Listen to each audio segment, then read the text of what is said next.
Bienvenidos a la última sesión, la quinta sesión de este 38º Congreso Reunión Virtual de la Sociedad Valenciana de Nefrología, que este año, pues dadas las circunstancias, como conocéis, decidimos hacer un formato que creemos que ha sido un formato adecuado, que nos ha permitido más o menos dedicarnos cada tarde una charla. Estamos absolutamente contentos con la respuesta que habéis dado todos. Y bueno, hoy vamos a hacer la última charla de este Congreso Virtual de 2021 y esperemos que en el 2022 todos podamos vernos las caras y podernos, al menos darnos la mano. No sé si podremos dar algo más. En este Congreso Virtual, de este 38º Congreso Virtual, hemos tenido 300 inscritos porque la plataforma solo toleraba 300, es decir, que ha habido mucho más inscritos y lo importante es que os puedo mostrar aquí en las gráficas el número de asistentes en cada sesión. La primera sesión había casi 250 inscritos y en las sucesivas sesiones de los otros días ha sido un poquito menos.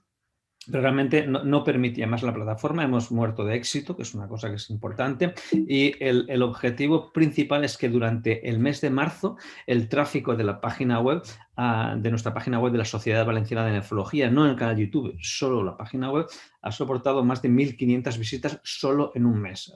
Os agradecemos a todos los que habéis estado ahí detrás para poder seguir la reunión, que estamos convencidos que os ha sido de ayuda. Hemos hablado del paciente con enfermedad renal crónica avanzada, ERCA, motivo del Día Internacional de la Mujer, hemos hablado de diferencia de sexo, hemos hablado de anemia, enfermedad renal crónica, hemos hablado de la obesidad, cómo impacta la enfermedad renal crónica, y hoy se hablará de primera sesión de hemodiálisis y diálisis peritoneal. Simplemente quisiera agradecer a todos los que habéis estado con nosotros, a toda la industria que ha colaborado y ha hecho posible que esto sea así. Y igualmente también agradezco a la independencia de la industria que nos ha permitido poner los temas que hemos creído adecuados en cada momento y que puedan ser de interés a los nefrólogos. Os animo pues a que ahora las moderadoras, que en este caso, en este año, han sido el 80% han sido moderadoras, con el 50% de ponentes de sexo femenino. Creemos que nosotros estamos absolutamente por la labor de estar en esta paridad, o al menos que la presencia femenina sea absolutamente lo que es en la nefrología una mayoría. Y esperemos que esta reunión de hoy sea de vuestro lado. Tenéis las charlas en nuestro canal YouTube. Por favor, visitad nuestro canal YouTube y estamos abiertos a todas las necesidades que queráis. Escribir un mail a info.sociedadvalencianadenefrología.es y esperemos que sea de vuestra ayuda. Muchas gracias y ya doy paso a las moderadoras. Bueno, antes de nada, agradecer tanto a la Junta de la Sociedad Valenciana como al comité organizador el trabajo y el esfuerzo que han realizado para unirnos en un momento como este en el que físicamente estamos separados y motivarnos con todos estos eventos. Y bueno, también gracias por invitarme a moderar esta charla, es un honor. Dicho esto, me gustaría presentaros a la doctora Eva Cotilla, que junto a mí modera esta tarde estas dos ponencias. La doctora Eva Cotilla es la responsable del Servicio de Nefrología del Hospital Vinalopó, de la unidad de ERCA y referente en hemodiálisis. Es coordinadora del acceso vascular y promotora de la consulta multidisciplinar del acceso vascular. Buenas tardes, Eva. Hola, buenas tardes. Hola, buenas tardes a todos. Bueno, yo también dar las gracias a la Junta, a Eduardo Bustillo, a Marco y a José Luis por invitarme a participar. Y la verdad es que menos mal que tenemos estos recursos para poder compartir ciencia y por lo menos vernos las caras, aunque sea a través de la cámara. Pues nada, yo también voy a dar paso a Carmen, que la verdad es que nos hemos conocido telemáticamente. Y nada, es una nefróloga, directora médica del Centro de Diálisis Brown Valnefrón en Massamagrell, dedicada a la hemodiálisis desde que acabó la residencia, más de 15 años, porque le encanta el paciente crónico, y es promotora de técnicas motivacionales y del proyecto Semáforo. Gracias. Bueno, pues comenzamos recordando el título de las ponencias de hoy, que es Primera pauta de diálisis. Y la primera de ellas, dedicada a la hemodiálisis, la va a realizar el doctor Rafael García Maset. Es un honor presentaros al doctor García Maset, nefrólogo, jefe de servicio del Hospital de Manises, profesor asociado de la Universidad CEU Cardenal Herrera y vocal de la Sociedad Española de Nefrología hasta el año pasado. Adelante, Rafa, cuando quieras. Muy bien. Gracias por la presentación, Carmen. Agradecer también la invitación a la Sociedad Valenciana de Nefrología por permitirme participar en este 38º Congreso, que es en formato virtual, como habéis comentado. Felicitar también a la sociedad la capacidad de adaptación a la situación que nos está tocando vivir por la intensa actividad formativa que estáis llevando a cabo, que creo que es muy interesante. Pues bueno, me encargaron el hablar o hacer una breve charla de cómo programar una primera sesión de hemodiálisis, que a priori parecía algo sencillo, pero cuando empiezas a buscar bibliografía para intentar hacer algo con evidencia, etcétera, pues bueno, me ha resultado no tan fácil como me creía. Entonces, para estructurar un poquito la charla, lo he hecho en lo que llamo el decálogo de la primera hemodiálisis para tratar diferentes puntos y no olvidarme ninguno de ellos. Y lo he hecho también basado en los softwares que habitualmente todos utilizamos para programar las diálisis, ¿no? Entonces, en concreto, nosotros utilizamos Nefrolink y el módulo de prescripción de hemodiálisis. Intentaré desgranar durante la sesión un poco cada punto de los que podemos modificar en la pauta. Bajo unas premisas que pongo aquí, que es que siempre vamos a hablar de un paciente crónico, vamos a hablar de un paciente en un inicio programado de hemodiálisis desde la consulta ERCA, o como mucho pacientes que estando controlados en una consulta ERCA puedan ingresar y agudizar en una hospitalización y empezar diálisis de esa manera, pero nunca hablaremos de un paciente agudo. No vamos a hablar tampoco del cuándo iniciar la diálisis, sino de cómo, y sobre todo, como he comentado, mucho más basado en la experiencia que en la evidencia, por la falta de evidencia que ahora os enseñaré. Como muchas cosas en medicina, pues bueno, se trata más de un arte, y en nefrología también, que de la evidencia, ¿no? Entonces, cuando me he puesto a revisar todas las guías de práctica clínica de las diferentes sociedades, tanto nacionales como internacionales, pues como veis, algunas ¿estoy compartiendo la pantalla completa o salen 2 diapositivas? Sí, está bien. ¿Está bien? Vale. A mí me sale aquí otra cosa. Entonces, cuando comentaba de las guías, algunas más antiguas que están en actualización, etcétera, y todas estas guías de práctica clínica, aunque hablan de hemodiálisis, pero la mayoría de ellas hablan del cuándo empezar, en función del filtrado, clínica, etcétera, o bien de adecuación o dosis de diálisis para hacer una hemodiálisis lo más eficaz posible, pero no de cómo realizar una primera diálisis. Parece que, o por lo menos desde mi punto de vista, las primeras sesiones de diálisis debería primar mucho más la seguridad que la eficacia o la potencia dialítica, que al final es lo que nos hablan sobre todo las guías, ¿no? Y esa seguridad la deberíamos hablar en una seguridad tanto metabólica como hemodinámica. Entonces, yo en esto hago un símil con una patología que manejamos también mucho, como es la hipertensión, ¿no?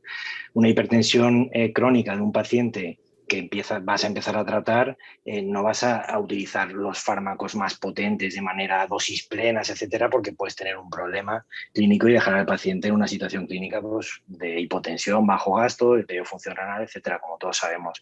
Con la ERC en estadios avanzados, que te planteas empezar un tratamiento renal sustitutivo, en este caso con hemodiálisis, tampoco te vas a plantear empezar de una manera intensiva para tener un KTV fantástico y hacerlo todo muy, muy bien, ¿no? Porque al final puedes tener un problema importante, que es el síndrome de desequilibrio dialítico, y eso generarle muchos problemas clínicos al paciente. La diferencia es que para los fármacos antihipertensivos sí que tenemos una ficha técnica a modo de guía de uso, y sin embargo, para la primera diálisis, pues desafortunadamente no existe ninguna guía de uso. Y tenemos aquí pues a Panoramix, ¿no? Como si fuera la abuela que está haciendo ahí el puchero, y él no tiene ninguna guía de uso, lo que tiene es mucha experiencia, y después de hacer muchas veces la poción, pues acaba saliéndole como quiere, ¿no? Dicho esto, que son un poco las premisas y para ponernos en antecedentes de la ponencia, decidimos hacerlo para un poco interactivo, y lanzamos, creo que fue jueves, se lanzaron unas cuantas preguntas para intentar también ver un poco la opinión de la audiencia respecto a diferentes puntos, ¿no? En este caso, la primera pregunta que hacíamos o que lanzábamos era cuánto tiempo y cuánta ultrafiltración programarías en una primera sesión de hemodiálisis. Entonces, pues un tiempo alto, un tiempo más bajo, un tiempo que parece bajito y otro menos. Aquí la mayoría de gente piensa que, bueno, con una votación que me ha sorprendido siendo el fin de semana de por medio, que la verdad es que la gente está súper activa en Twitter. Yo no estoy tan activo, pero la verdad es que os lo agradezco. Aquí, pues eso, 120 minutos y nada de pérdida, la mayoría de gente piensa eso. Un pequeño inciso antes de empezar con la duración, que es el dónde realizar la sesión, ¿vale? La primera sesión de diálisis, lo ideal, aparte de, en función de la serología vírica, evidentemente, sobre todo el tema de virus B, VIH no tanto y virus C cada vez menos por los nuevos tratamientos, sí que sería ideal hacerlo en una sala en la que exista una enfermera que tenga quizás menor carga asistencial, o bien una sala de crónicos que lleve un ratio menor de paciente-enfermera o en agudo si fuera posible.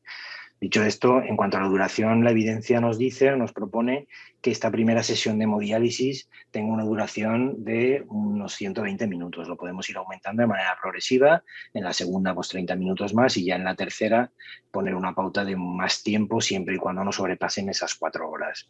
¿Por qué? Porque a mayor duración de la sesión de diálisis, sobre todo en las primeras sesiones, tenemos más probabilidades de provocar un síndrome de desequilibrio dialítico, sobre todo si partimos de una urea plasmática muy elevada, pacientes ancianos o condiciones clínicas en el paciente que puedan favorecer el edema cerebral o el aumento de la permeabilidad de la barrera hematoencefálica, como ahí tenéis.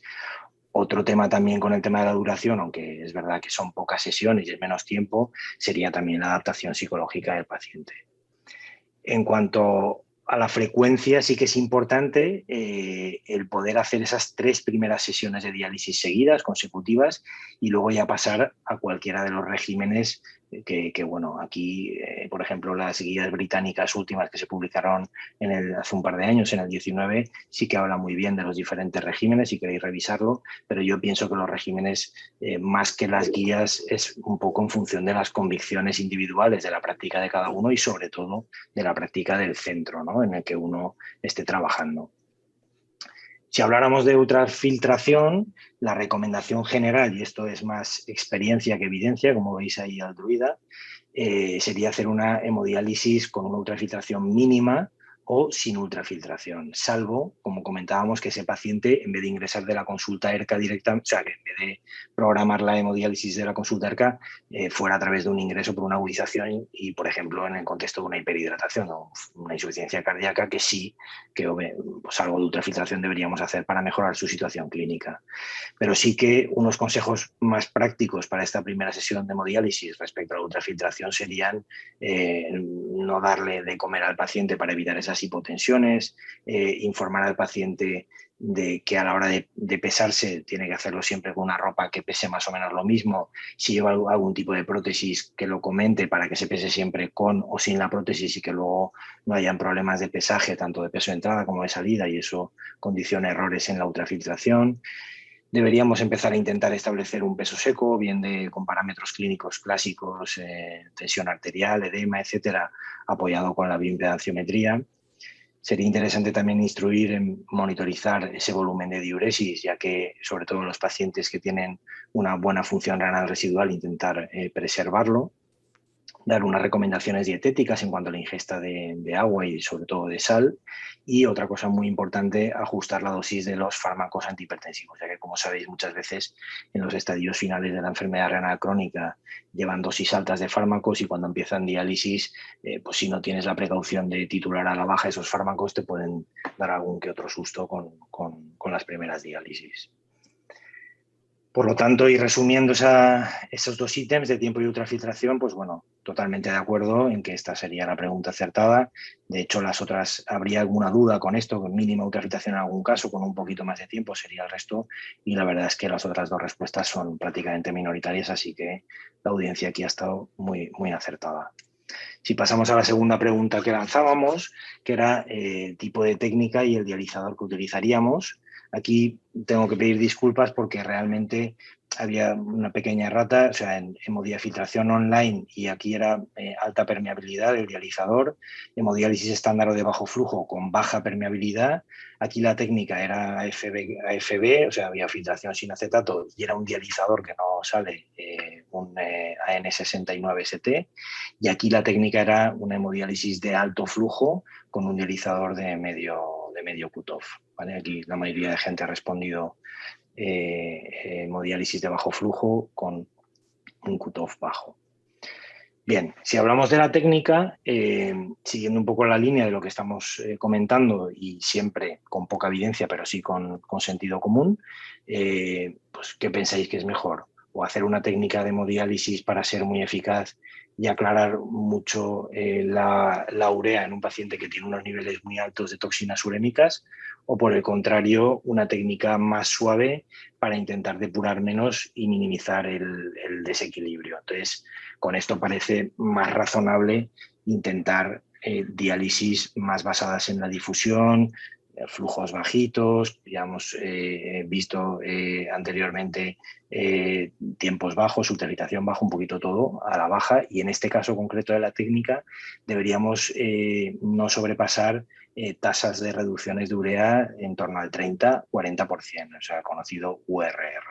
Por lo tanto, nuestra recomendación sería una hemodiálisis convencional o de bajo flujo. Si habláramos del dializador, obviamente no vamos a utilizar el primer dializador en placas de NOLF, ¿no? Ni el último dializador más moderno para poder utilizarlo en una máquina autoimplantable.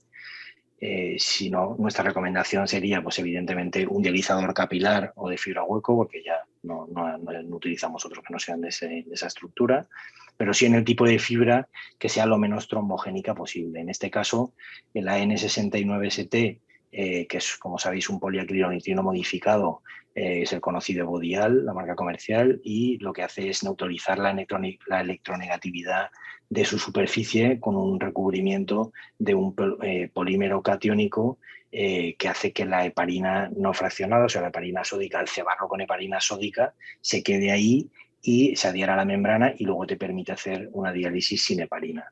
Entonces, esta sería la membrana menos trombogénica. Luego tendríamos las sintéticas, que son las que prácticamente utilizamos hoy en día todo el mundo, las polisulfonas, etcétera, poliacrilonitrilo, PMMA, etcétera. Y las celulósicas que prácticamente no se utilizan serían las más trombogénicas. Si hablamos de permeabilidad, deberíamos utilizar un CUF bajo, porque vamos a hacer una diálisis, como hemos visto, con una baja ultrafiltración, prácticamente sin convección.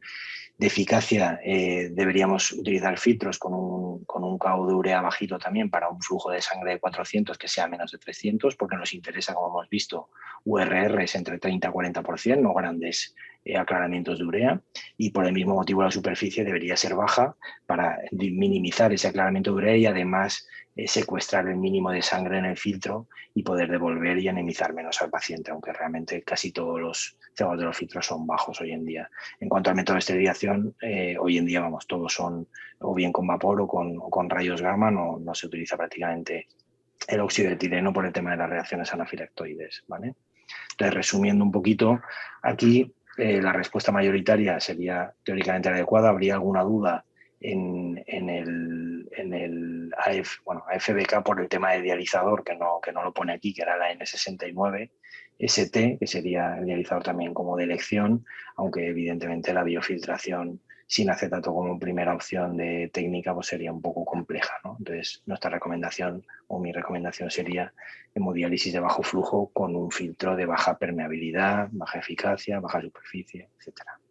También ha estado muy acertada todas las personas que han respondido a la pregunta. La tercera pregunta que lanzábamos era el baño, el tipo de baño que utilizaríamos para esta primera diálisis. Dábamos diferentes opciones en cuanto a la composición, sobre todo, del baño.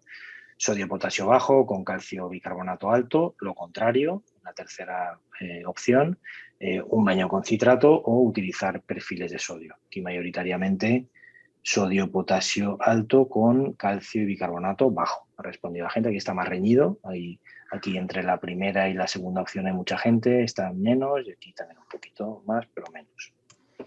Bien, para hablar del baño vamos a hablar de 3 cosas: composición, que sobre todo es lo que habla la pregunta que hacíamos. Vamos a hablar de flujo y de temperatura. Lo más importante en cuanto a la composición, como todo hoy en día en medicina, pues intentar personalizar al máximo el baño en función pues, de la situación analítica del paciente. Pero sí que es verdad que la tendencia general, por ejemplo, en el calcio, es una tendencia a un calcio normal bajo, como todos utilizamos, yo creo. Sí que hacemos una salvedad en el potasio, que si tiene un potasio plasmático elevado el paciente o un alto riesgo de arritmia, sí que deberíamos o nos recomiendan utilizar un baño con potasios más alto, entre 2,5 y 3 milimoles litro. Y aquí lo más importante está en el sodio de bicarbonato, sobre todo en el sodio. Entonces, en el sodio sí que hace una pequeña diferenciación la evidencia en cuanto a los monitores que utilizan perfiles de sodios, bibliografía. Aquí, bueno, hay una que es de 2019, pero hay otras que son mucho más antiguas y no ha cambiado mucho la evidencia. Por eso habla de monitores que tengan o no posibilidad de hacer perfiles de sodio. Creo que hoy en día prácticamente todos los monitores lo tienen, pero aquí sí que hace esa diferenciación. Entonces, en el caso de que puedas utilizarlo, te dicen que es mejor hacerlo y utilizar un perfil lineal decreciente en el que utilices un sodio inicial que esté entre 12 y 15 miliequivalentes litro por encima del sodio plasmático prediálisis del paciente y un sodio final que esté entre 3 y 5 miliequivalentes litro mayor que el sodio plasmático prediálisis. Hacer un perfil lineal decreciente.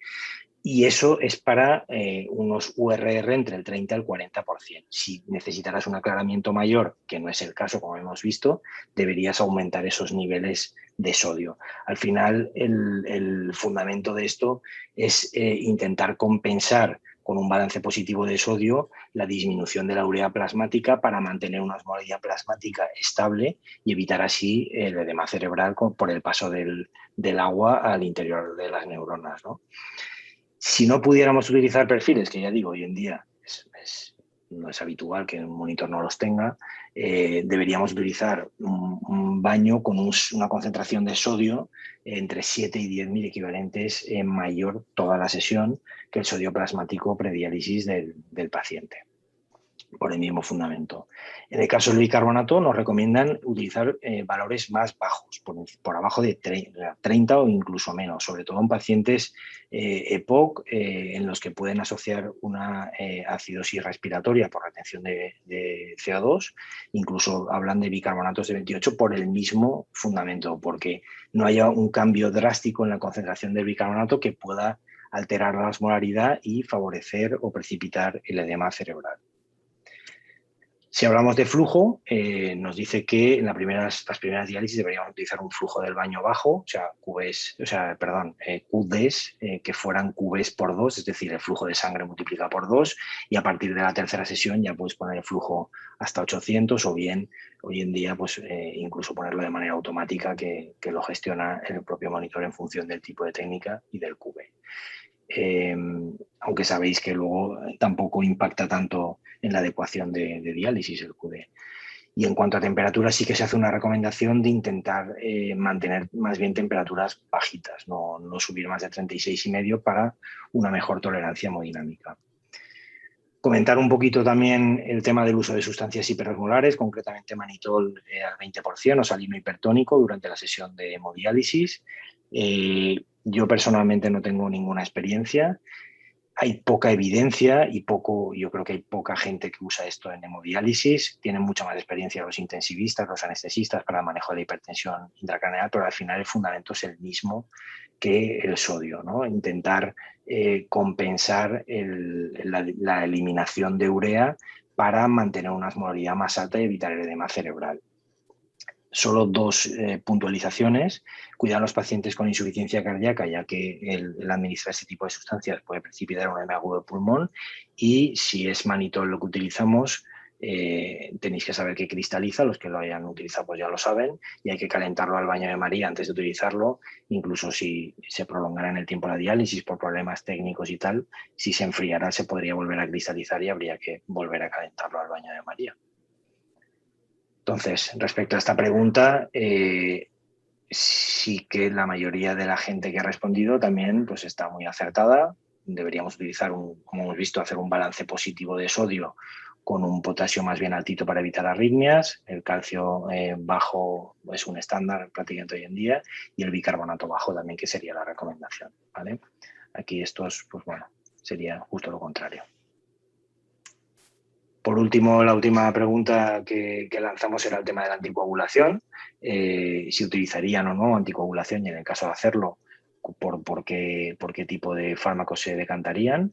Aquí la mayoría de gente piensa que no debería utilizarse heparina, anticoagulación en general, perdón, y está un poquito enfrentado con la heparina sódica.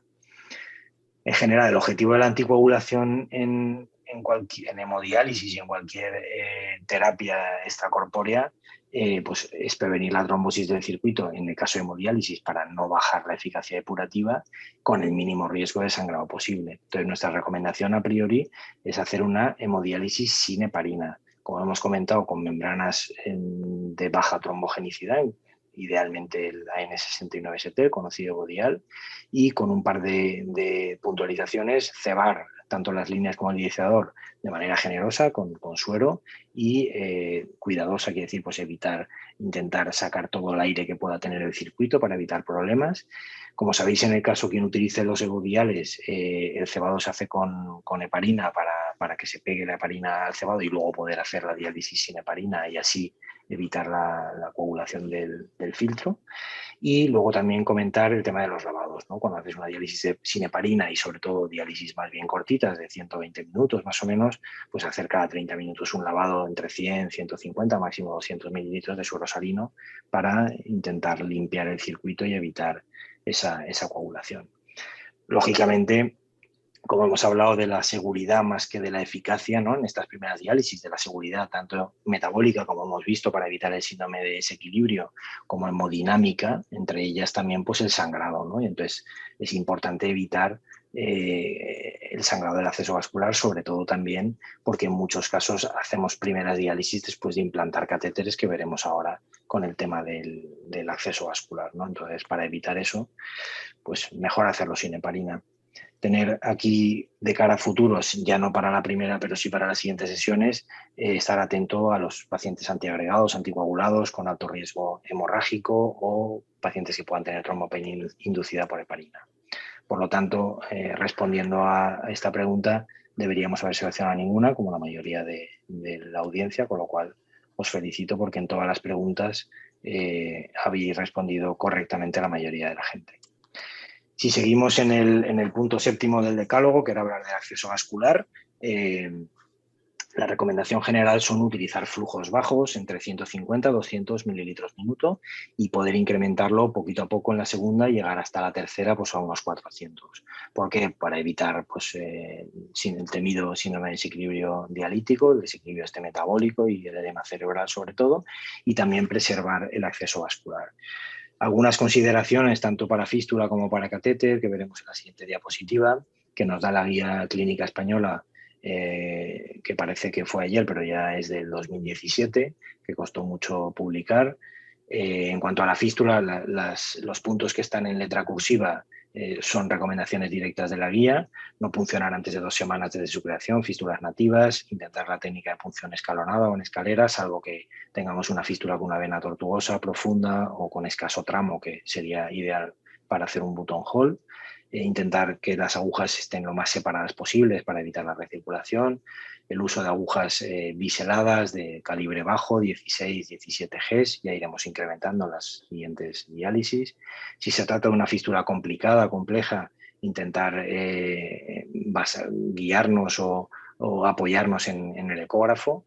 Y para mí la más importante es la hemostasia, ¿vale? Hacer una hemostasia manual por separado, intentar primero hacer la hemostasia de la punción venosa por parte del equipo de enfermería y por eso intentar hacer esa primera diálisis en una ubicación en la que la enfermera pueda estar más pendiente del paciente, porque la hemostasia tiene su tiempo y hay que hacerlo bien, tiene que ser con cariño, enseñando al paciente cómo hacerlo, evitar las pinzas, siempre manual, y como digo, la primera intentar retirar la aguja venosa y hacerlo, y ya la segunda la aguja que utilizamos como toma, como arteria.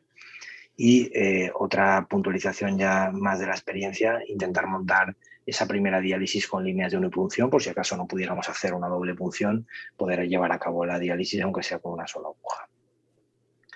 En cuanto a lo que es el catéter, siempre hablamos de permanente tunelizado, si ya es un paciente que se va a quedar en programa, porque estamos hablando de pacientes que vienen de la ERCA ya para empezar terapia renal sustitutiva.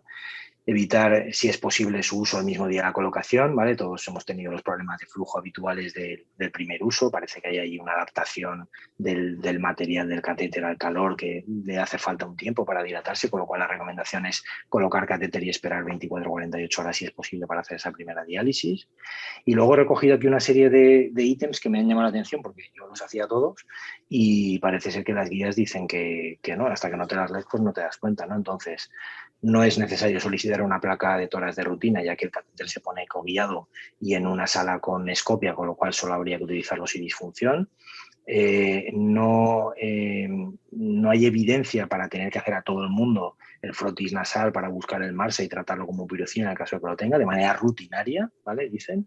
Igual que en los sellados no hay diferencias en la incidencia de trombosis entre el uso de sellados con heparin y citrato y no debemos utilizar de manera rutinaria tampoco sellados con antibiótico. Tener cuidado, especial atención al uso de soluciones antisépticas diferentes, povidona yodada, alcohol en función del material del catéter. Por ejemplo, los catéteres de poliuretano y silicona se estropean con la povidona yodada, se pueden deteriorar, fisurar y tener algún susto. Entonces, eso hay que saber qué tipo de material es el catéter que tenemos y cómo tratarlo. Y luego, más práctico, pues instruir al paciente en el aseo personal de llevar un catéter y qué actividades puede realizar o no, pues sumergirse, bueno, lo típico, ¿no? Estar un poquito pendiente de eso con el paciente porque es la primera vez probablemente que lo lleve y no sepa cómo hay que hacer las cosas.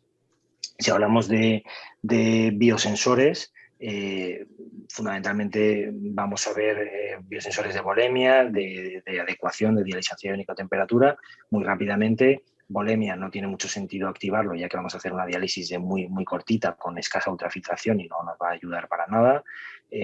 Para saber qué KT o qué KTV tiene el paciente, pues es un poco indiferente, ya que va a ser una diálisis también muy corta, que no va a primar la adecuación ni hacer una diálisis de alta eficiencia, y el uso de perfiles de sodio lo puede artefactar un poco. Si una especial mención a la temperatura, sí que interesaría desactivarlo porque vamos a utilizar una temperatura fija más baja, y si utilizamos el BTM, el sensor de temperatura, para la recirculación, sí que deberíamos evitar hacer la recirculación con el BTM porque, como sabéis, la manera de detectar la recirculación es con pulsos de temperatura que aumenta incluso hasta 2 grados la temperatura corporal del paciente para sensarlo luego en la otra línea y ver la cantidad de recirculación a través de la temperatura, y eso puede inestabilizar hemodinámicamente al paciente.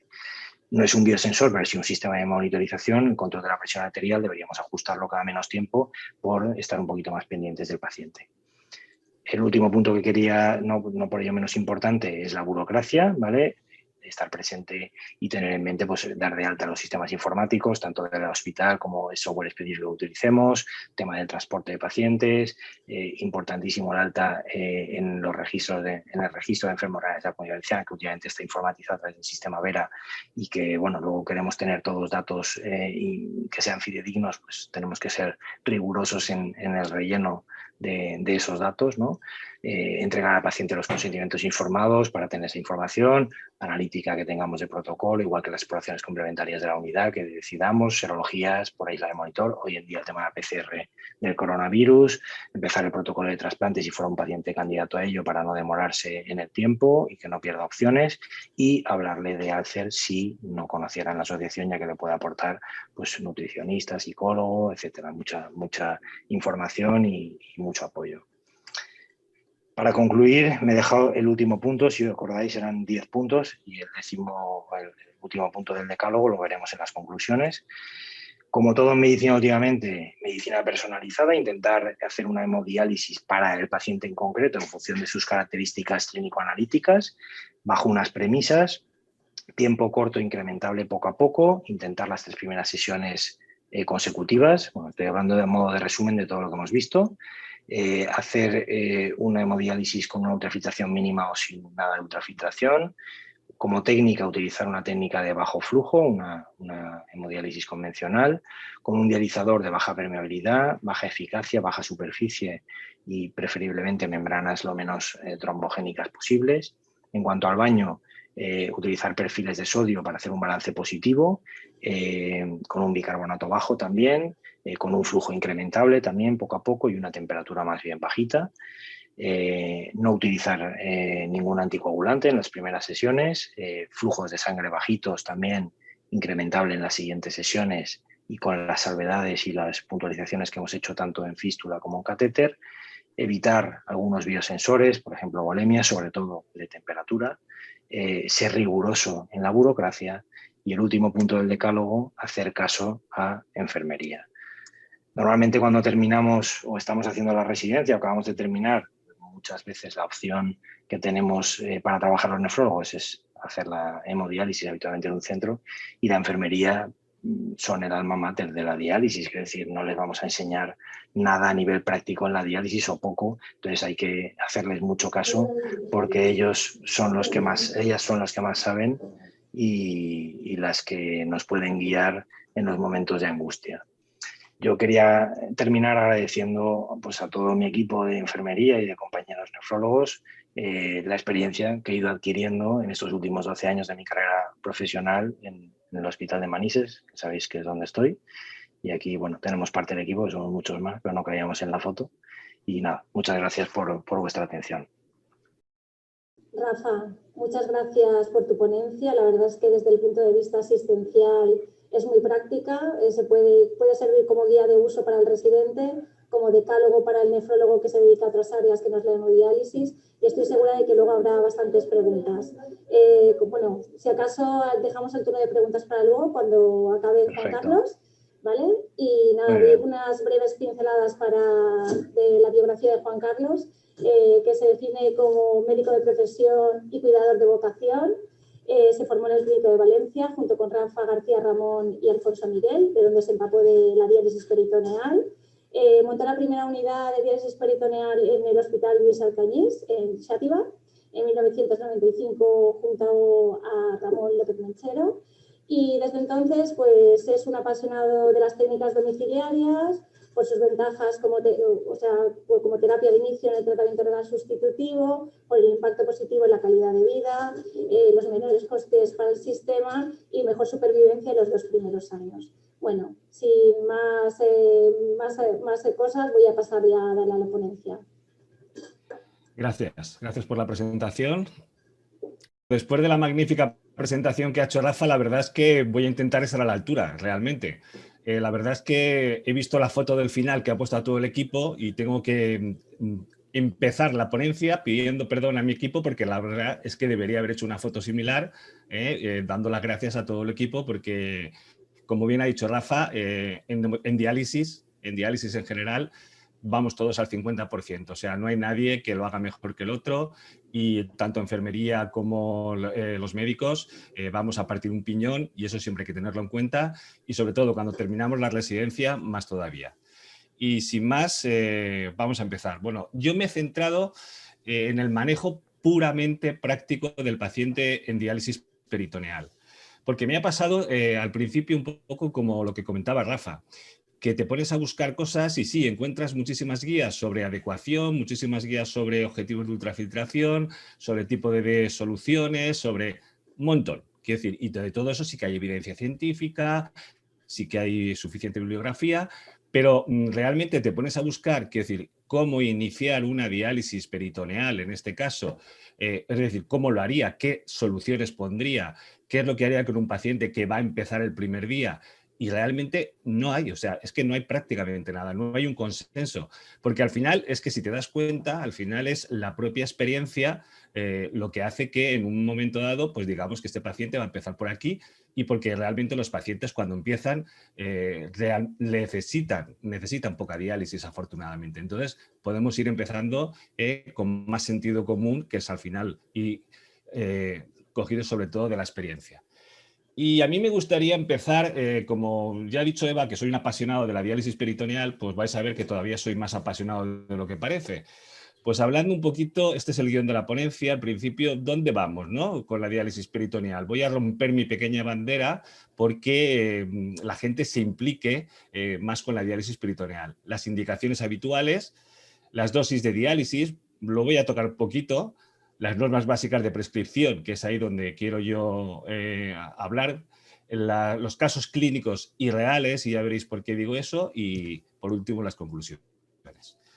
Bueno, en el tema de la diálisis peritoneal, pues vemos machaconamente cómo aquí tenemos desde el año 2006, ya sabéis que estos son los datos del registro, que actualmente desde hace ya más de 5 años ya cogen el 100% de todos los pacientes que están en terapia sustitutiva renal, por lo tanto aquí según los últimos 5 años no se escapa nadie, yo formo parte del registro y lo sé, y lo que vemos es la historia de siempre, la incidencia. Pues bueno, que la hemodiálisis tiene un 78%, que la diálisis peritoneal tiene un 15,9% de incidencia y el trasplante de entrada un 5,5%. Pero yo lo que quiero es que os fijéis, es que si os fijáis, desde el año 2011 estamos igual, estamos exactamente igual. Estamos hablando de que si lo que comentaba Eva, que lo puse yo para que presentarme, pues que si es más barata, que si tiene mejor supervivencia, que si XXX, etcétera, etcétera, etcétera, pero realmente no se ha visto. Hubo aquí unos años en que parecía que subía, pero luego, fijaros, hemos vuelto otra vez a un 15, 16% y de ahí no arrancamos. Si nos vamos a la prevalencia, pues estamos viendo prácticamente lo mismo. Tenemos que evidentemente el trasplante pues ya se va a un 54%, tenemos un 40% de hemodiálisis, pero la prevalencia de 4,9% es que, no, fijaros, desde 2006 y estamos al 5%, o sea, siempre igual. No hay, o sea, claro, como no entran, evidentemente la prevalencia sigue siendo muy bajita. Sabemos, sí que es cierto, que la diálisis peritoneal es una diálisis que tiene mucho turnover, es decir, que entran y salen muy rápido los pacientes, pero realmente, claro, nunca podremos llegar a lo que se ve en otros países. Yo no estoy hablando de que hagamos ninguna maravilla, sino lo que se ve en otros países. En otros países tenemos prevalencias que oscilan del 30-40%, con incidencias que van alrededor del 50%. Y sí que os puedo asegurar que esto se puede conseguir. Y al final, ¿por qué estamos haciendo esto? Pues bueno, yo vuelvo a decir, no es porque la diálisis peritoneal no tenga sus ventajas, y pongo la única ventaja que para mí es la más importante. En la supervivencia, en el modelo de la univariante, pero luego veremos también el multivariante, vemos que desde el año 2012 más o menos que se calcula la supervivencia, las funciones de supervivencia, la diálisis peritoneal sigue estando por encima que la hemodiálisis. Como técnica de inicio, da mayor supervivencia al paciente. Y si nos vamos al COS multivariante, en el cual se meten todos los factores de posible confusión, la ADP como terapia sustitutiva renal de inicio sigue apareciendo como uno de los factores que da un beneficio de supervivencia. La verdad es que yo aquí me pregunto, y ya sabéis, y ya luego hablaremos de todo lo demás, pero me pregunto, ¿qué es lo que hace que la ADP, que da una ventaja de supervivencia a un paciente que va a iniciar la diálisis, no aumente? Bueno, las indicaciones son las... Me parece que me he saltado... ¿Es posible que me haya saltado una...? Espera. Bueno, las indicaciones son estas. ¿Por qué? No voy a entrar en las indicaciones porque todos las conocemos, ¿vale? Pero es que me interesa las causas de sus casos de indicación. ¿Por qué se da poca diálisis peritoneal? En principio, porque es poco ofertada, poco más reconocida por los especialistas. Hay 3 funciones: por qué es poco conocida por los pacientes o por qué es poco conocida por la administración. Pero realmente, ¿de quién depende que la diálisis peritoneal sea conocida por los pacientes? De nosotros. ¿De quién depende que la diálisis peritoneal sea, digamos, promovida por la administración? De nosotros. Al final, la culpa, y me sabe mal reconocerlo, pero esto sí que lo quería decir, quería aprovechar la oportunidad que me brindaba la sociedad de remover un poquito la conciencia, es decir, ¿por qué una técnica que tiene estas ventajas no despega? Y lamento decirlo, pero la culpa es nuestra. Y ya no os voy a dar más la murga y entro ya en lo que toca, ¿de acuerdo?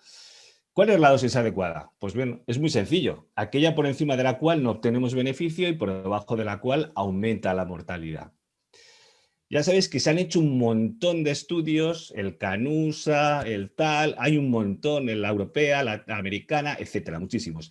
Pero al final, quiero decir, yo no he querido hacer un repaso de todos estos estudios porque tampoco nos llevan a ninguna conclusión en particular.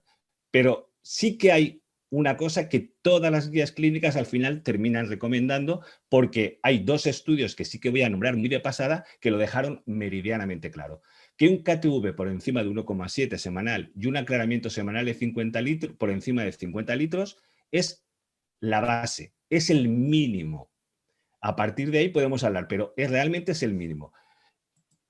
¿Por qué comento esto? Porque la DMEX, que es un estudio que seguro que conocéis todos, os suena a todos, para quien no lo conozca voy a dar dos pinceladas. Es un estudio que se hizo en México, en el cual pues más del 80% de los pacientes mexicanos están en diálisis peritoneal por razones obvias, de distancia, dinero, etcétera. Pero bueno, metieron 965 pacientes, no estamos hablando ni de uno ni de dos, y los separaron en dos grupos uno de ellos mantenían siempre la misma dosis de diálisis, 4 recambios 2 litros, y el otro intentar llegar a aclaramientos siempre por encima de 60 y KTVs incluso llegando a 2. ¿Qué es lo que vieron? Pues que tanto en el grupo tratado como el de control no hubo diferencias en la supervivencia. No hubo ninguna diferencia. Es decir, que había algo más que estaba actuando que en este momento no eran los indicadores de diálisis. Y luego otro estudio, el de Hong Kong, los dividieron en 3 grupos. El primero, objetivos KTV por debajo de 1,7, el segundo, objetivos KTV entre 1,7 y 2, y el tercero, KTVs por encima de 2. Y lo único que vieron en Hong Kong eran más de 300 pacientes en este caso. Lo único que vieron es que sí, el grupo que estaba con objetivos por debajo de 1,7 sí que tuvieron más anemia o más complicaciones, comorbilidades clínicas, ¿de acuerdo? Pero no hubo diferencias significativas en cuestiones de supervivencia en ninguno de los 3 grupos. Por lo tanto, ¿con qué nos tenemos que quedar? Pues solamente con esto, es decir, que tenemos unos objetivos mínimos que hay que cumplir porque sabemos que por debajo de esto sí que podemos empeorar, pero por encima de esto no mejoramos en absoluto todo, en absoluto ninguna cosa. Por lo tanto, ¿de qué depende la diálisis adecuada?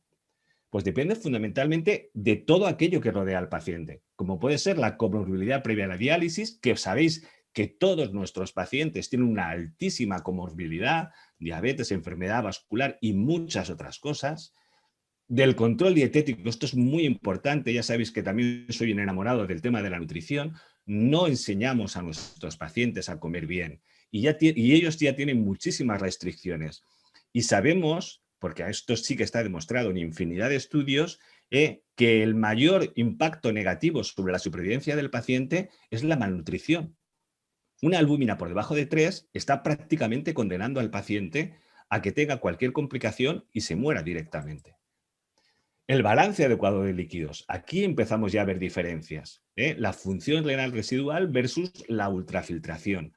Aquí sí que sabemos que el hecho de tener una función renal residual y mantenerla durante tiempo es lo que da la ventaja de supervivencia. Y lo que hemos hablado, la diálisis adecuada, los valores, los mínimos, los necesarios. Y todos los manejos de factores asociados como la anemia, el metabolismo de fósforo, manejo de lípidos, que van al final a hacer que nuestros pacientes tengan menos eventos cardiovasculares. Y al final, el parámetro más importante y que a veces nos olvidamos, que es el tiempo médico que le dedicamos a cada paciente. Ya sabemos que a veces nuestros pacientes son muy cansinos, todos los conocemos, son pacientes crónicos y al final son casi como de la familia. Y a veces pues, ellos no nos aguantan y nosotros no nos aguantamos a ellos. Pero al final son pacientes crónicos que toda la vida van a estar con su enfermedad. Por lo tanto, lo más importante es escucharlos, que nos cuenten lo que nos tienen que decir y lo que yo digo siempre, hacerles la vida lo más fácil posible, en pocas palabras. Por lo tanto, ¿cuáles serían los objetivos? Pues intentar la máxima adaptación biológica y social del paciente, con los mínimos efectos adversos. No nos podemos olvidar que es gente que va a tener que irse que se va a su casa, que tiene una familia. Pues hay que adaptárselo. O sea, hay que hacer que sea la diálisis la que se adapte a ellos, no ellos a la diálisis. Reducir en la medida de lo posible, evidentemente, todo el estrés relacionado con la terapia sustitutiva. Que haya una mínima dependencia del paciente al cuidador. Hay siempre que primar la independencia, la autonomía del paciente. Y una máxima satisfacción personal, porque sabemos que va a estar ahí toda la vida y va a tener sus momentos de bajón, sus momentos de subidón, todo. Por lo tanto, ponérselo fácil. ¿Cómo prescribir de inicio? Pues bueno, yo os podría decir que si me cojo todas las guías de prescripción, que si analizo las necesidades individuales de cada paciente, que si empiezo a realizar cálculos de prescripción según los modelos que todos conocemos, pero al final cuando un paciente viene, al principio, lo único que hay que hacer, y os puedo asegurar que funciona, es una prescripción estándar, sencilla y fácil de implementar. La primera prescripción en una diálisis peritoneal es un paciente, teniendo en cuenta que nos viene con función renal residual más que de sobra. Es un paciente que viene de ERCA, que viene de la consulta, que normalmente son pacientes que vienen estables, salvo algún caso que pueda venir, pero bueno, eso son otras historias. Pero el paciente que viene directamente de ERCA, que se le ha ido pasando el tiempo y llega un momento en que le tenemos que decir, pues mira, ahora vamos a empezar a dializarte, es un paciente que no necesita grandes dosis de diálisis. Por lo tanto, no hay que calentarse la cabeza. Entonces, en diálisis peritoneal, en DPCA, recambios manuales, ¿qué es lo que haríamos? Pues bueno, pues empezaremos con una pauta muy sencilla. Fijaros que os pongo directamente la pauta. O sea, no quiero que nos calentemos la cabeza ni que nadie se caliente la cabeza. Un recambio que puede ir de 1000 a 1500. Al principio, para que el paciente no sienta demasiado la sensación de plenitud, que puede ser el hecho de meterle un líquido que él no llevaba en la cavidad peritoneal, pues empezamos con 1 litro o 1,5 litros, dependiendo del tamaño del paciente. Si son pequeñitos, pues empezamos con 1 litro para que se vaya acostumbrando. O siempre isotónica, o al 1,36, depende de la casa comercial, o 1,5. Entonces serían 2 recambios, lo que llamamos amarillos, que son los que tienen isotónicos, y el recambio nocturno, que sería de 1000 a 1500, lo mismo también, que sería ligeramente hipertónico, para evitar que el paciente se quede con algo de líquido o porque lo va a tener muchas más horas. En el caso de los diabéticos, empezaríamos directamente, en vez del hipertónico, pues con un recambio nocturno de dicodestrina, también con esos volúmenes de 1000, 1500, para evitar aportar más glucosa del paciente. Y así se puede empezar con cualquier paciente que venga directamente de la consulta ERCA. Si el paciente, y las soluciones, como siempre, no hay que calentarse la cabeza, las más biocompatibles que se dispongan en este momento. ¿Por qué? Porque el paciente va a estar toda la vida dependiendo de la diálisis o dependiendo de un trasplante. Por lo tanto, tenemos que pensar, sobre todo los pacientes que son más jóvenes, que si van a estar 10, 15, 20 años, contra mejor los tratemos, por tanto, las más biocompatibles que eviten cualquier tema de aparición de anticuerpos, de citoquinas, de marcadores inflamatorios, etcétera, pues mucho mejor, porque es un paciente que va a tener un largo recorrido. Y si el paciente hubiera decidido que empieza con diálisis peritoneal automatizada porque es un paciente autónomo que quiere seguir trabajando, que es estudiante o simplemente es un abuelete que tiene vida propia y que él quiere disponer del día, o sea, las preferencias del paciente son importantes, pues empezaríamos solo con 8 horas de tratamiento nocturno, poquitos ciclos, 4 o 5, volúmenes también bajitos porque no le hacen falta mucho más. Y el día seco, pues ya decidiríamos si es seco o si es húmedo. En principio, como tiene mucha función renal residual, no habría ningún problema. La permanencia diurna podría ser dicodestrina o podría ser un hipertónico, en cualquier caso. Y las soluciones, lo mismo que os he dicho, las más biocompatibles que existan en ese momento en el mercado. Esto sería el paciente que viene directamente de ERCA. ¿De acuerdo? Aquí pues, sí, este paciente podría irse hasta Embarco. Luego, cuando ya el paciente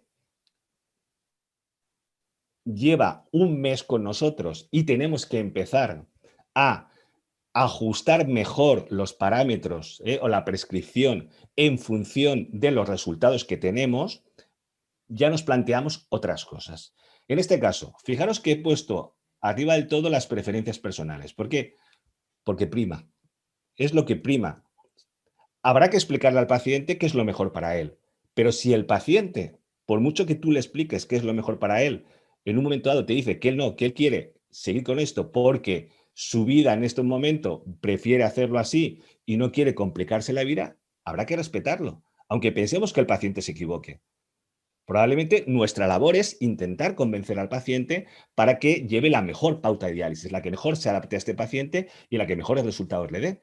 Pero no nos podemos olvidar nunca que la decisión es del paciente. Por lo tanto, preferencias personales siempre por encima. Y en el caso de la diálisis peritoneal, ¿qué tenemos que valorar? La superficie corporal. No es lo mismo un tipo de 1,8 o 2 metros y mazao que una mujer de 46 kilos, pequeñita, con poca masa muscular. Muy importante. El segundo, la función renal residual. Ya sabéis que esto es lo que le da la ventaja fundamentalmente de supervivencia al paciente de diálisis peritoneal y por eso son los 2 primeros años, porque normalmente la función renal residual la solemos aguantar bastante bien los 2 primeros años, aunque ahora con las nuevas soluciones y con los nuevos tratamientos que estamos viendo, empezamos a ver pacientes que podemos aguantar la función renal residual muchos más años. Yo de hecho tengo algunos incluso con 5, 6 y hasta uno, pero eso ya es una exageración, de 8 años que aguanto hasta que se murió el hombre. Y el transporte peritoneal, el TEP, el famoso test de equilibrio peritoneal. La superficie corporal, pues bueno, si tiene una superficie corporal por debajo de 1,7, la mujer pequeñita, poco peso, poca masa muscular, pues 1.500, 2.000, pero vamos, iremos más a 1.500. Si vamos a superficie corporal de 1,7, 1,8, pues los volúmenes subirán un poquito, 2.000, 2.500. Y si ya vamos al tío grande con mucha masa muscular o obesidades tremendas, pues ya nos iremos a 2.500, 3.000. Esto se ve más en Estados Unidos, que sabéis que hay unas tremendas obesidades. Aquí realmente llegar a utilizar, yo 3 litros, por ejemplo, lo he utilizado muy pocas veces, 2.500 en algunos casos sí, pero 3 litros muy pocas veces. La función renal residual, el segundo, ¿qué es lo que dicen todas las guías? Por lo que os he comentado, aumenta la supervivencia, facilita la eliminación de agua y sal, ayuda al aclaramiento de todos los solutos de pequeño y medio peso molecular, reduce, y esto es muy importante, la inflamación sistémica, mejora muchísimo el estado nutricional, reduce el riesgo de enfermedad cardiovascular y mantiene las funciones endocrinas. Por eso necesitan menos EPO y muchas veces necesitan menos tratamiento del hiperpara por todos estos. Fijaros qué cantidad de efectos beneficiosos que son los que le dan la ventaja de supervivencia. Por lo tanto, ¿qué es lo que tenemos que intentar? Pues preservar de todas las maneras posibles esa función residual. Y yo creo que esto debería servir también para los pacientes que están en hemodiálisis. Lo que pasa es que los pacientes en hemodiálisis da la sensación muchas veces, por lo que yo veo, que queremos bajarles el peso tan rápido o queremos ajustarles tanto el peso que vamos demasiado rápido y por eso pierden mucho antes la función residual. Pero deberíamos pensar lo mismo en estos pacientes. Evitar fármacos nefrotóxicos, evitar todas las situaciones que puedan provocar una depleción de volumen, los contrastes yodados, utilización de IECAS y ARA2 que ayudan, hay estudios que han demostrado que ayudan a preservar la función renal residual, ajustar los fármacos, por supuesto, el tratamiento sustitutivo renal inicial con DP mejora y la utilización de todas las soluciones que os comentaba yo, contra más biocompatibles mejor, bajas en productos de degradación de la glucosa, menos inflamación, menos marcadores, etcétera. Nos podríamos ir, terapia recomendada por transporte peritoneal. Veis de repente esto y claro, yo entiendo que mucha gente que no te esté familiarizada con la peritoneal echa a correr. Todo esto me tengo que aprender para al final ajustarle que si lo tiene la ADP por encima de 0,8 o se la tiene por encima de 0,6. Pues no, vamos a ir a lo más sencillo, vamos a ir a lo más fácil. Vale. Al final, ¿qué tenemos? Pacientes que tienen un alto transporte y pacientes que tienen un bajo transporte. Y luego los que están en medio, que al final son los que mejor van.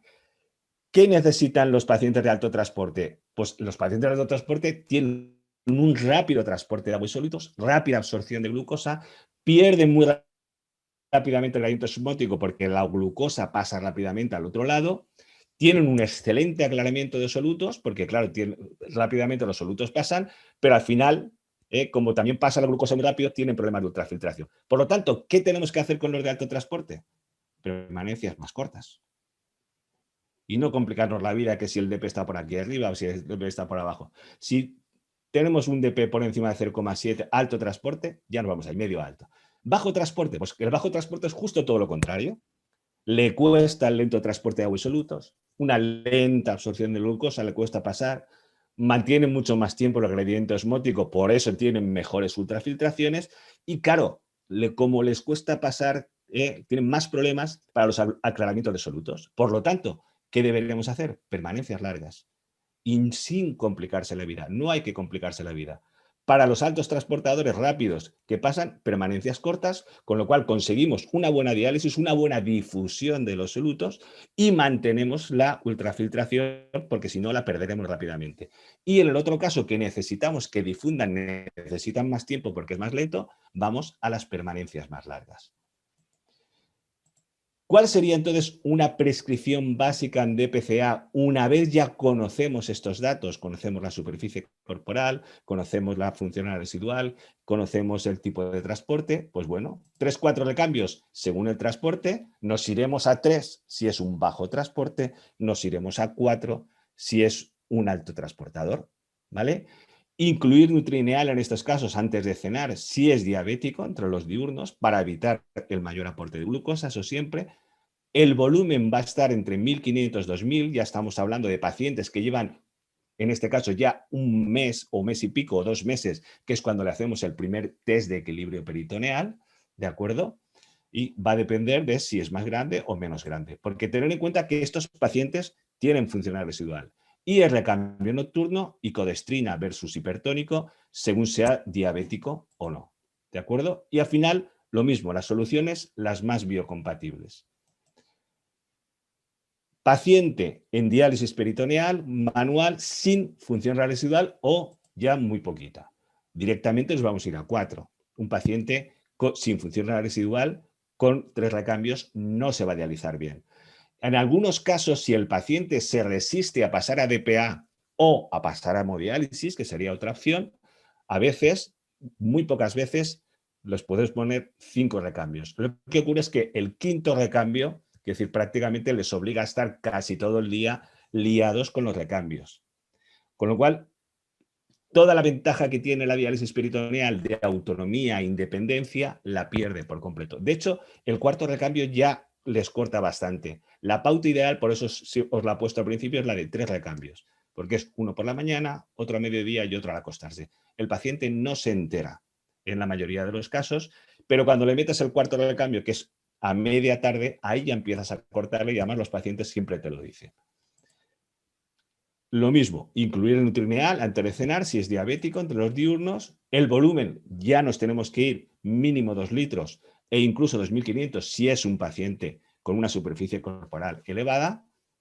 El recambio nocturno lo mismo, y codestrina versus hipertónico, según sea diabético o no. Y las soluciones lo mismo, las más biocompatibles.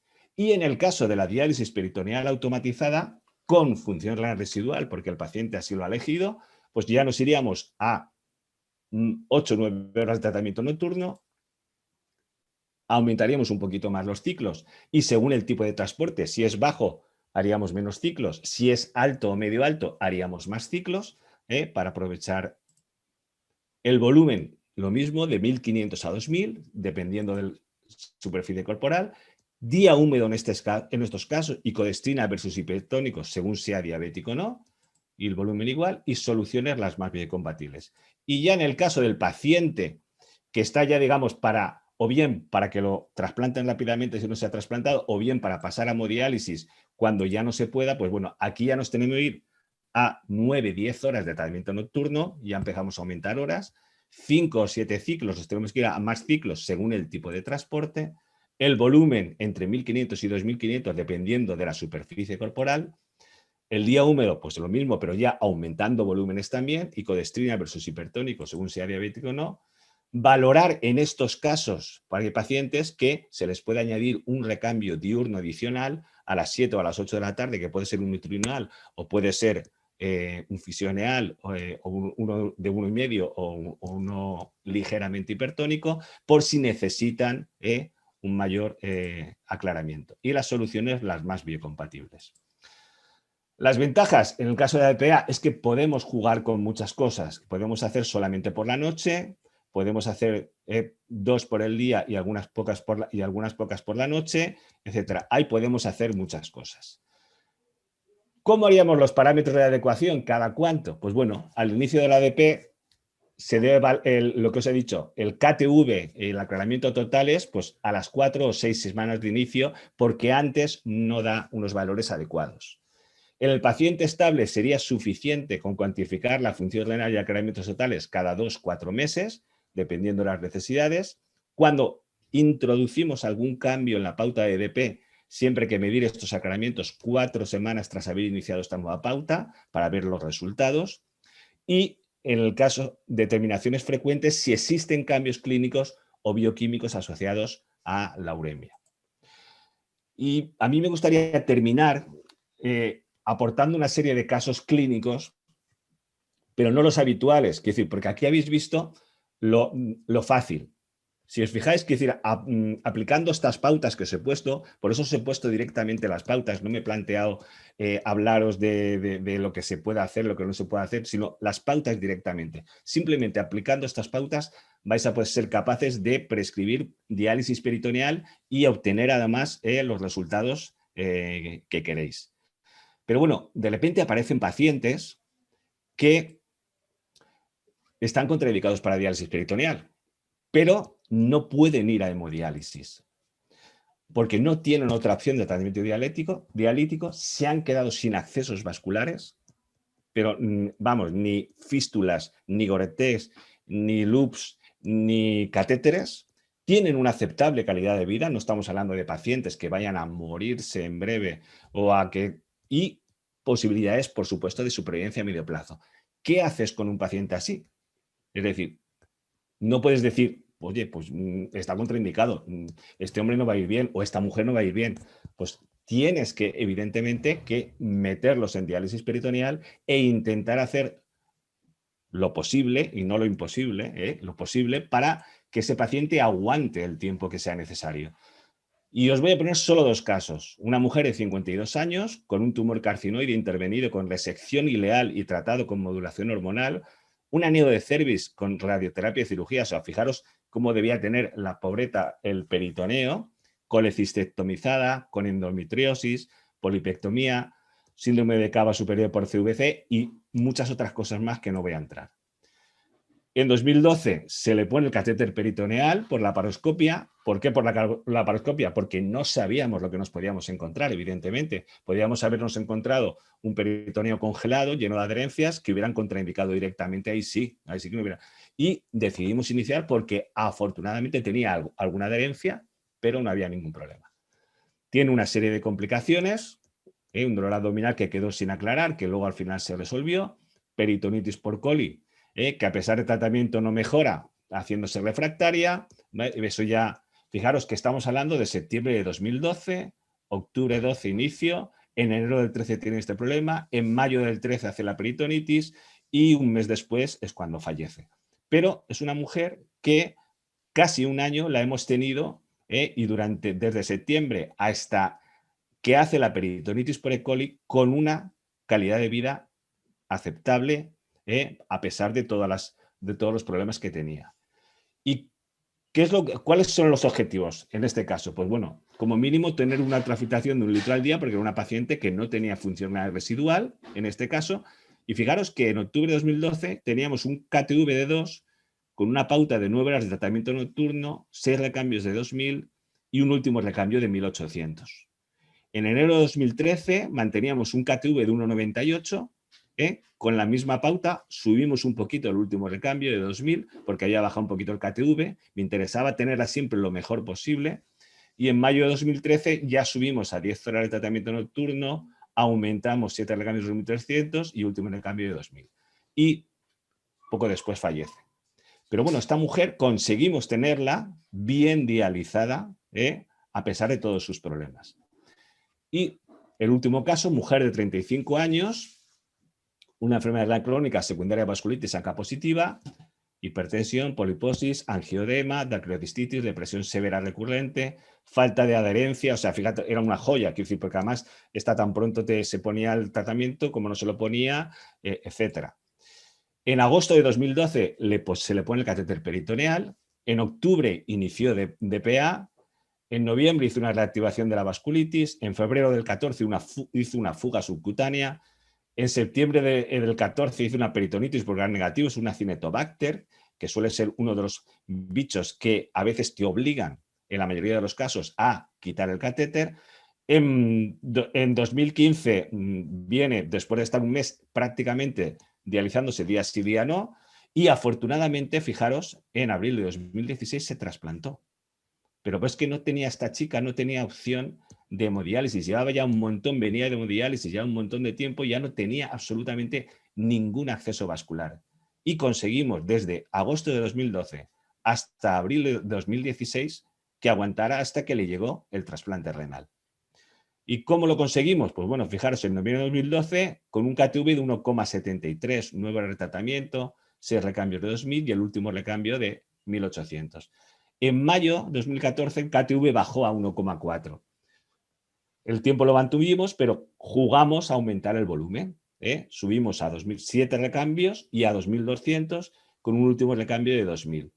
Sí que mejoró algo el KTV. Aquí subimos otra vez porque estaba todavía por debajo de 1,7. 10 horas.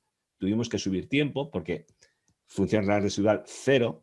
8 recambios de 2400. Un último recambio de 2000. Y en marzo de 2016, un poquito antes de trasplantarla, ya nos tuvimos que ir a 4 días, 10 horas, 3 días, 12 horas. Entre 7 y 9 recambios. Vale, esto no es vida para nadie, pero conseguimos que esta chica de 35 años se pudiera trasplantar, porque en hemodiálisis no hubiera podido aguantar porque era imposible dializarla. Y esto es lo que en un momento dado nos podríamos volver locos y tenerlo. Os lo pongo aquí porque la verdad es que resume todo lo que es la función renal residual, la superficie corporal, el transporte peritoneal, etc. Si queréis lo tenéis ahí, es un resumen, pero con lo que os he comentado hay de sobra. Por lo tanto, para mí, ¿cuáles serían las conclusiones? Pues bueno, que la prescripción de una u otra técnica se debe basar en la consideración de factores del paciente. Hay que escuchar al paciente, sus hábitos de vida y, por supuesto, ya luego consideraciones médicas, técnicas, la tasa de ultrafiltración, función renal residual, superficie corporal y comorbilidades. Lo más importante, adaptarse individualmente según la libre elección del paciente. Las reflexiones para mí, que por encima de las normas dictadas por las guías clínicas, tengamos en cuenta siempre que están los pacientes como individuos. Y aquí, en estos casos, es donde debemos aplicar nuestro mejor criterio como médicos y como personas que alivian el sufrimiento. Tener en cuenta que estos pacientes toda la vida van a estar con eso. Y al final, ¿de qué depende que tomemos una decisión o que nos lancemos a una cosa u otra? Pues va a depender de nuestros conocimientos, que todos los cogemos en los mismos sitios, universidad, posgrado, máster, y las habilidades, la residencia, experiencia profesional. Esto suma. Los conocimientos y las habilidades suman y son necesarios para todos. Pero lo que realmente multiplica es la actitud que tenemos, porque la actitud es individual, indefinible e intransferible y depende de cada uno de nosotros.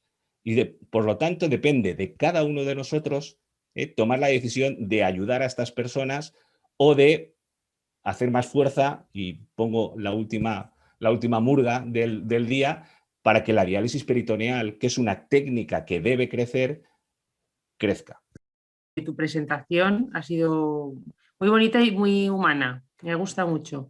Bueno, ahora no tenemos mucho tiempo para las preguntas, tenemos una, de Eduardo Muñoz de Bustillo. Hola, gracias a los dos ponentes. Mi pregunta es para Juan Carlos. ¿Cuál es tu opinión sobre el inicio con pautas incrementales con menos de 3 intercambios? A ver, mi opinión es que me parece bien. Que se podrías empezar con un recambio incluso.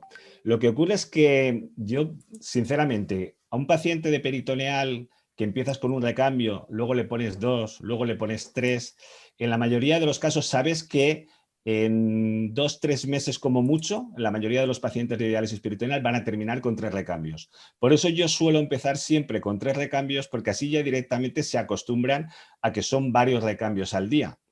Pero vamos, como se pueden hacer, porque realmente como tienen una muy alta función renal residual, estos pacientes podrían. Entonces, yo muchas veces lo que hago es al revés. Empiezo con 3 recambios y Cuando veo que mantienen KTVs muy por encima de 1,7, mantienen una función renal residual muy alta, les digo, pues mira, o bien no te vas a dializar un día a la semana, descansas, o bien hay 2 días a la semana que en vez de 3 te haces 2. Entonces es una especie de motivar al paciente de refuerzo positivo al paciente.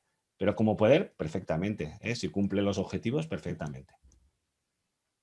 Muchas gracias, Juan Carlos. Yo tenía una pregunta para Rafa, ya que a ver si la gente se va animando. ¿Aplicarías la misma pauta increciendo en una transferencia de diálisis peritoneal hemodiálisis? Por ejemplo, una paciente que pasa también poco tiempo, bajo flujo, o directamente pasarías a 3 horas y media y una alta permeabilidad. A ver, como he comentado, depende también de la situación con la que pase, ¿no? A nivel clínico analítico e intentar individualizarlo. Pero evidentemente si viene de una terapia probablemente venga en mejores condiciones que pueda venir de una ERCA, con lo cual a lo mejor podríamos ser más intensivos, ¿no? En esa primera diálisis, no tan suave, pues algo más de tiempo, algo más de flujos. Bueno, el tema de flujo de sangre, a lo mejor si es una fístula también nueva, pues a lo mejor por preservar el acceso también ser cautelosos ahí, pero en el resto de cosas sí que ser más laxo si viniera de peritoneal en condiciones, insisto. Otra cosa es que venga de peritoneal que se aguanta, pues como pacientes a lo mejor que ha contado Juan Carlos, que los vas aguantando al máximo porque no quieres transferirlos y al final por lo que sea tienes que acabar transfiriendo y se transfieren unas condiciones casi peor que la ERCA, que no es lo habitual, lógicamente, pues también a lo mejor tendríamos que pensar en hacerlo de manera también muy suavecita para evitar el síndrome de desequilibrio. Aquí nos hacen otra pregunta que es para los dos. ¿Qué medidas recomendaría para preservar la función renal residual en hemodiálisis?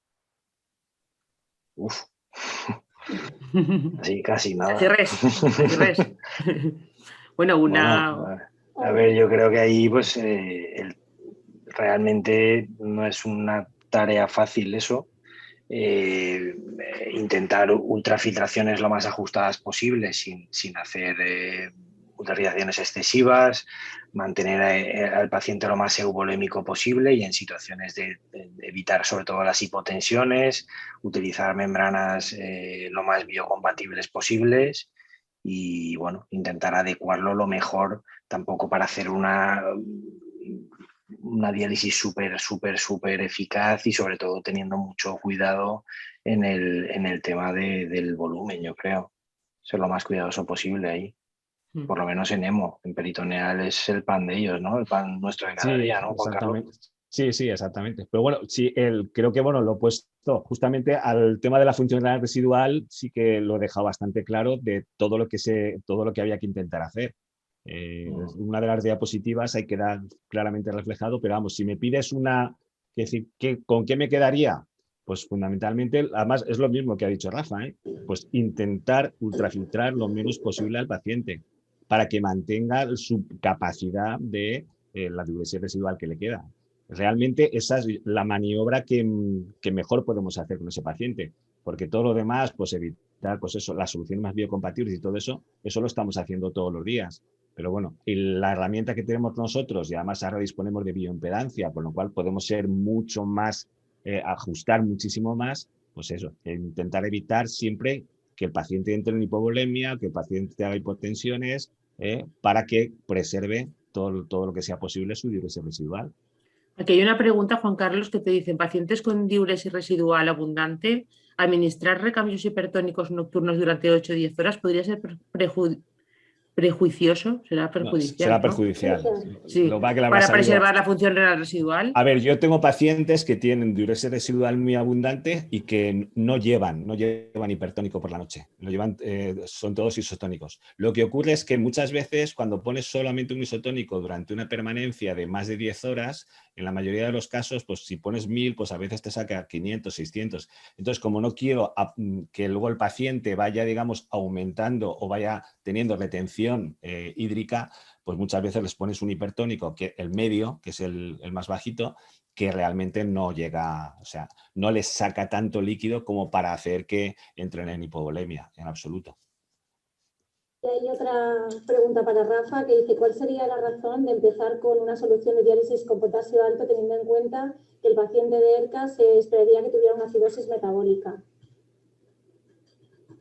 A ver, el tema del potasio lo he comentado sobre todo por pacientes con alto riesgo de arritmias, porque si haces un desbalance de potasio a nivel, lo mismo que ocurre en los pacientes con fracaso renal agudo, con hiperpotasemia, que tienes un riesgo alto de tener arritmias. Entonces, para evitar ahí un desbalance de potasio, se utilizan... Sobre todo en las primeras, ¿no? En las Rafa, primeras sobre todo en las diálisis. primeras. Sí, hablamos, bueno, yo estaba hablando Sí. de la primera, segunda y luego ya en función de eso ajustarlo. Sería fundamentalmente por eso. Igual que el sodio, ¿no? También al principio estaría una tendencia alta, pero luego ir bajando poco a poco. Claro, pues si no, al final harías un balance tan positivo que también podría Tendrían con aumentar más mucho de peso. peso el paciente. Entonces, eso es para las primeras sesiones, primera, segunda, máximo tercera. De hecho, todo lo que hay en la literatura siempre habla como de las 3 primeras. A partir de la tercera, normalizarla. Y de hecho, lo que indican es hacer esas 3 primeras consecutivas con esas condiciones que sean, sobre todo la primera que hemos hablado, y luego ya incrementable hasta una situación en la 4ª sesión que ya sería prácticamente normaliz, o sea, una situación más de una diálisis más estándar de lo que conocemos, pues con un baño estándar, etcétera. Y Rafa, hablas de sodios, no de conductividades, ¿no? Por lo que he visto, ¿no? Sí, yo lo que he leído todo hablaba de sodio. Muy sí. bien. Y una pregunta para Juan Carlos. Para diálisis peritoneal, ¿recomendaría que un paciente que ingresa en ADP con una fístula, elegido para hemodiálisis, o sea, rescatarías a un paciente para diálisis peritoneal ya con la fístula? A ver, pero un paciente que está en hemodiálisis, que viene a... Es que no entiendo la pregunta. Dice, para diálisis peritoneal, ¿recomendaría que un paciente ingrese a ADP con fístula aunque no haya elegido hemodiálisis? Entiendo que será un paciente que a lo mejor estaba inicialmente enfocado para hemodiálisis, se le hace la fístula, vale. ¿no? Es lo que Sí, entiendo. Porque el que vaya a ir a peritoneal no se le va a hacer la fístula, por si Claro. acaso. A ver, esto a veces sucede. A veces sucede que el paciente, a lo mejor no ha recibido la suficiente información y ya tiene hecha la fístula. Lo digo porque a mí sí que me ha pasado esto, ¿eh? Ha habido pacientes con la fístula hecha que han venido a preguntar, se les ha explicado en qué consiste la diálisis peritoneal y entonces han preferido empezar por diálisis peritoneal, aunque ya tienen hecha la fístula, por supuesto. Esto me ha pasado con algunos pacientes de trasplantados, que volvían de trasplante, que les habían hecho la fístula pensando que el paciente volvía otra vez a hemodiálisis porque había estado previamente en hemodiálisis, pero al paciente no le habían preguntado qué prefería o no le habían explicado. Lo digo porque esto es importante. Hay que preguntarles, es lo que decía yo, hay que preguntarles al paciente. Al paciente directamente le pidieron la fístula, pensaron que así ganaban tiempo, que bueno, que eso está bien pensado, pero nadie le preguntó si quería a lo mejor probar otra técnica. Y el paciente cuando llegó al hospital y vio que había otra técnica, porque resulta que un vecino suyo, esto es un caso real, un vecino suyo se lo estaba haciendo en casa, él preguntó. Y con la fístula hecha, pues es un paciente que de hecho está en diálisis peritoneal. Sí. Hay que darles libertad, como dices tú. Sí, me ha gustado mucho, Juan Carlos, lo que has dicho sobre la independencia que hay que darles al paciente para no depender tanto del cuidador, ¿no? Muchas veces recae todo el peso del tratamiento también en los cuidadores y también parece que la peritoneal, si no tienes un cuidador que te cuide, no puedes hacer peritoneal. Y tienes que ser, ¿no? Sí, esto es importantísimo. Es importantísimo que sea el paciente el que aprenda, que sea el paciente el que sea independiente, que sea autónomo. Siempre buscamos que haya alguien de la familia que aprenda la técnica, pero que aprenda la técnica mínimamente, pero el que tiene que aprender la técnica es el paciente, porque es el paciente el que tiene que ser autónomo, independiente, y poder hacérselo sin molestar, entre comillas lo de molestar, porque todos cuando empiezan, pues por mi marido lo que haga falta o por mi pareja lo que haga falta, pero eso por experiencia y todos lo hemos vivido, al año como mucho están agotados, están totalmente agotados, ya no dan abasto. Y entonces eso al final lo que hace es muchas veces que gente que podría estar más tiempo en peritoneal, al final por agotamiento del cuidador se pasan a hemodiálisis. Por lo tanto, siempre hay que insistir que sea el paciente el que lleve la voz cantante, el que asuma la responsabilidad. Y solo muy poquitos casos en los cuales, pero eso solo se ve en casos de madre e hijos, en ningún otro caso.